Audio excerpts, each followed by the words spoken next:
ভালো হোক মন্দ হোক তবুও স্বামী আল্লাহর পরে ইহসান জানিও তুমি। ভালো হোক মন্দ হোক তবুও স্বামী আল্লাহর পরে ইহসান জানিও তুমি। শোনো শোনো নারী ওগো বলি শোনো না, স্বামীকে কখনো দুঃখ দিও না। পরকালে যদি চাও জান্নাত বাগান, স্বামীর সঙ্গে সঁপে দাও দেহ মন প্রাণ। পরকালে যদি চাও জান্নাত বাগান, স্বামীর তরে সঁপে দাও দেহ মন প্রাণ। শোনো শোনো নারী ওগো বলি শোনো না, স্বামীকে কখনো দুঃখ দিও না। যদি পড়ো নামাজ রোজা আর পড়ো কোরআন, স্বামীর সেবা না করিলে যাবে জাহান্নাম।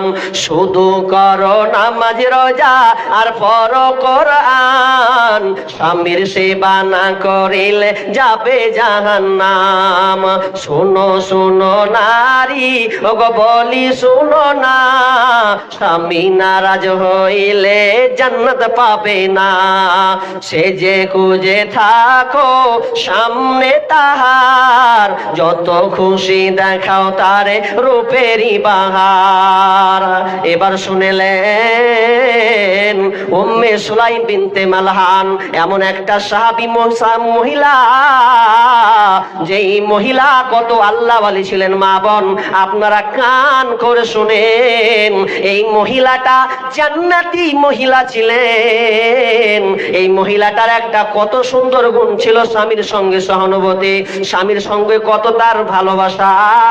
সে একদিন স্বামী বিদেশে চলে গেছেন কাজের জন্যে, আবার স্বামী বাড়ি আসবে, আর যেদিন বাড়ি আসবেন সেদিন তার সন্তান ওই আবু তালহার স্ত্রী আপনার কিনা সন্তান মারা গিয়েছে। আবু তালহার একটা সন্তান মারা গিয়েছে। এবার আপনার কিনা ওই মহিলাটা বলছে, উম্মে সুলাইম বিনতে মালহান বলছেন, ও আমার বাড়ির লোক তোমরা শুনে নাও, খবরদার আমার স্বামী আসলে তোমরা এই দুঃখ সংবাদটা তোমরা দেবে না যে সন্তান মারা গেছে। আমি নিজের মুখে আমি বলবো, নিজের মুখে আমার স্বামীকে বলবো যে সন্তান পৃথিবী ছেড়ে চলে গেছে, কিন্তু আমার স্বামী বাইরে থাকবে, কি হালাতে থাকবে, অতএব তাড়াতাড়ি বলা যাবে না। এবার স্বামী বাড়ি ঢুকেছে, আর বাড়ি ঢোকার পর রাত গভীর হয়েছে, আর আপনার কিনা স্ত্রী সুন্দর করে বিছানা বিছিয়ে দিয়েছেন, সুন্দর আপনার চাদর বিছিয়ে দিয়েছেন, সুন্দর সুন্দর খাবার তৈরি করেছেন। এর আপনার কিনা স্বামীকে খাওয়িয়ে দিলেন। খাওয়িয়ে দেওয়ার পর স্ত্রী সুন্দর করে সেজে নিয়েছেন, স্বামীকে দেখাবেন। স্বামী অনেকদিন পর বাড়িতে এসেছে। এবার স্ত্রী উম্মে সুলাইম বিনতে মালহান যখন সুন্দর করে পরিপাটি করে নিয়েছেন, এবার তারা দৈহিক মিলনে চলে গেছেন, স্বামী স্ত্রী নির্জনে চলে গেছেন, ভালোবাসার গভীরে তারা চলে গেছেন। এটা যখন সমাপ্ত হয়ে গেল, কমপ্লিট হওয়ার পর এবার তারা দুজনেই যখন নাপাক হয়ে গেছেন, এবার উম্মে সুলাইম বিনতে মালহান বলছে, স্বামী আমার, আপনাকে আমি একটা কথা বলবো, যেই কথাটা বললে আপনি উত্তরটা দিবেন। বলছে বলো কি বলবে? তো বলছে কোন ব্যক্তি যদি, কোন সম্প্রদায় যদি, কোন লোক যদি আমাদেরকে আমানত দেয় আর আমানতটা যদি ফিরে নিতে চায়, তাহলে কি আপনি ওই আমানতটা ফিরিয়ে দিবেন না? কত আল্লাহওয়ালি মহিলা ছিলেন, কান্না করে নাই স্বামীকে খুশি করার জন্য, কত সুন্দর করে কথা বলছেন দেখেন। এবার আবু তালহা বলছে, বিবি রে, কেউ যদি চাইতে চায় অবশ্যই তার আমানত তাকে দিয়ে দিতে হবে। এবার বলছে, স্বামী আমার, আল্লাহ সুবহানাহু ওয়া তাআলা আমাদেরকে একটা আমানত দিয়েছিলেন, একটা সন্তান, ফুটফুটে সন্তান দিয়েছিলেন। ওই সন্তানটা আমানত দিয়েছিলেন আমাদেরকে, আল্লাহ নিজের আমানত আল্লাহ উঠিয়ে নিয়েছেন। আর যখনই এই কথা বলা, স্বামী আবু তালহা এমন ভাবে রাগান্বিত হয়ে গেছেন। আনাস বলছেন, আপনার কি নাম? আনাস বলছেন যে আমি আব্বার চোখগুলোকে দেখলাম লাল লাল বর্ণ করে দিয়েছে। স্বামী তো রেগে একাকার করছে, নাপাক অবস্থায় তুই আমাকে কি শোনাতে আলি, আগে বলতে পারো নাই। এবার স্ত্রী দেখেন, মন মানসিকতা দেখেন, স্বামী বাহির থেকে আসবে, কি হালাতে আসবে, কি তার ধারণা। হয়তো স্বামীর মনে ছিল যে আমি আমার স্ত্রীকে আজকে দেখবো আর প্রাণ ভরে কথা বলবো, হয়তো স্বামী ওই টার্গেট করে অনেকদিন পর এসেছে, তা আমি ওটাই আমি স্বামীকে আজকে দিব। থাক, সন্তান আছে, লাশ পড়ে আছে, থাকুক, স্বামীর আনন্দ উল্লাসটা আগে হয়ে যাক। তো বলছে কেন তুমি বললে না? রাগান্বিত হয়ে গেলেন। রাগান্বিত হওয়ার পর এবার চলে গেছেন আল্লাহ রাসূলের কাছে, ইয়া রাসূলুল্লাহ, আজকে আমাদের নাপাক অবস্থায় শুনবেন কি হয়েছে। কি হয়েছে? বলছে আমার স্ত্রী আজকে আমার সঙ্গে মিলন করেছে এমন সময় যে আমার সন্তান মরে গেছে আর আমি এখন নাপাক।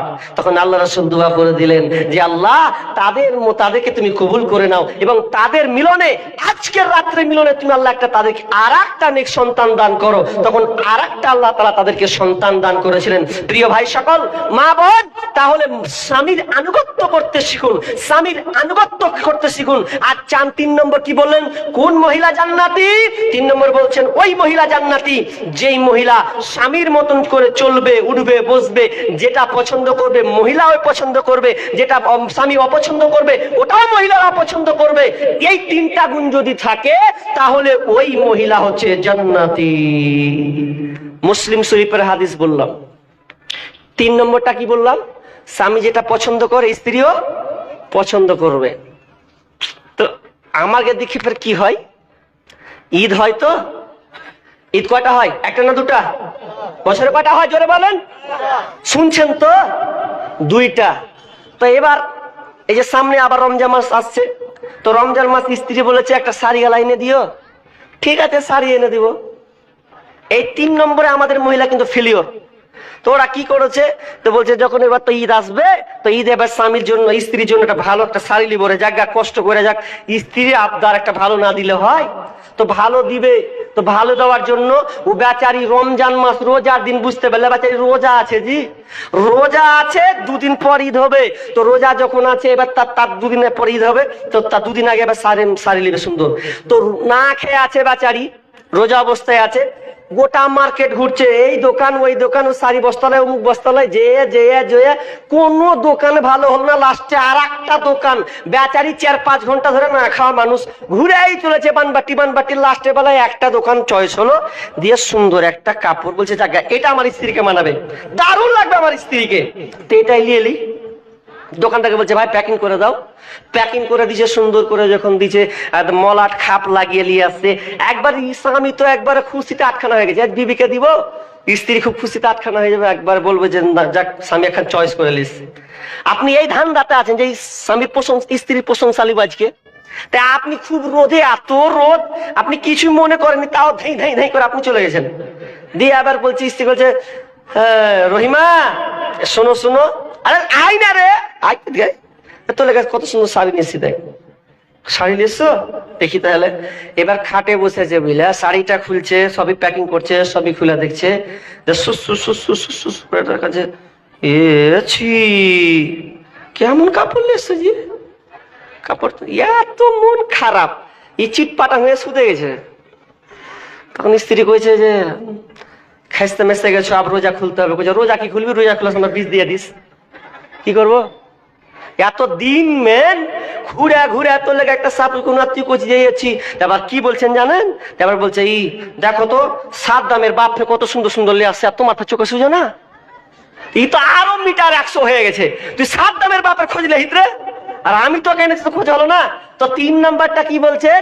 যে স্বামী যেটা পছন্দ করবে স্ত্রীও পছন্দ করবে, স্বামী যেটা অপছন্দ করবে স্ত্রীও অপছন্দ করবে, স্বামীর মতন করে চলবে। কিন্তু আমাদের এটা নেই বললেই চলে। তো আনুগত্য, মা বোন, আমরা স্বামীর আনুগত্য করতে ফেলিওর হয়ে গেছি, স্বামীর আনুগত্য করতে নাই। এরা এমন মহিলা, এমন জেন্ডারেশন, এমন পাকামু শয়তানেরা, এরা স্বামীর সংসার ছাড়তে রাজি আছে, কিন্তু কাজা আদায় করতে ছাড়বে না। বুঝতে পারেননি? কাজা খুলে বলি, কাজার নাম আজ কাজা লাই গো, সিরিয়াল কাজা। স্বামী ছাড়তে পারবে, কিন্তু সিরিয়াল কাজা না হওয়া পর্যন্ত ও ছাড়বে না। ওই জন্য আমিও ধরে কলম ধরে নিলাম, ওরা নামাজি রোজা ছাড়তে পারে, ওরা স্বামীর সংসার ছাড়তে পারে, ছাড়বে না হিন্দি সিরিয়াল, ছাড়বে না বাংলা সিরিয়াল, স্টার জলসা ঘরে ঘরে বাধাইছে গোলমাল, স্টার জলসা ঘরে ঘরে বাধাইছে গোলমাল।